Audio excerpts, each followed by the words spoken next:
Ac yn yr amser hwnnw, y ddoedd yn arglwydd ar wynt is coed, teirnon twrfliant, a'r gŵr gorau yn y byd oedd.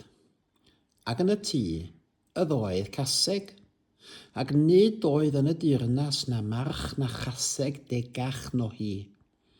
A phob nos Calan Mei y moe, ac ni wybyddei neb un geir wrth I hebawl.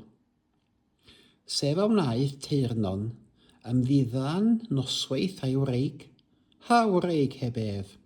Llibyn y ddyn pob blwyddyn yn gadw hepil yn caseg, heb gaffel yr un o honwynt. Peth ellir wrth hynny, heb I. Dial diw arnaf hebef. Nos Calan Mei yw heno, ac onni wybydda fi pa ddilaeth y sydd yn dwy'n yr ebolion. Peri dwy'n y gaseg I miwn tŷ a wnaeth, a gwisgaw arfau amdanaw a orig ynteu, a dechrau gwylad y nos.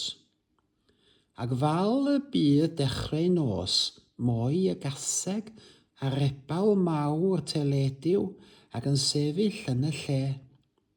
Sef a wnaeth teirnon, cyfodi ac edrych ar braffter y rebawl, ac fal y bydd y felly, ef a glywei twrf mawr, ac yn ôl y twrf, lle mae grafanc fawr drwy ffenestr ar y tŷ. Ac yn y mafael a rebawl, geir I fwng. Sef a wnaeth ynteu teirnon tynnu cleddyf a tharaw I freich o nod yr elin I ymddeith. Ac yn I fydd hynny o'r freich a rebawl ganthaw ef I miwn. Ac ar hynny, twrf a disgyr a gigleu ynghyd, a gori y drws a orig ef, a dwy'n rhythyr yn ôl y twrf. Ni welai ef y twrf rhag tywylled y nos, rhythyr a ddyg yn ôl a'i ymlid, a dyfod cof I ddaw adaw y drws yn agored, ac ymwelyd a wnaeth, ac wrth y drws, lle mae fa bychan yn ei gorn, wedi troi llen o bali yn ei gylch.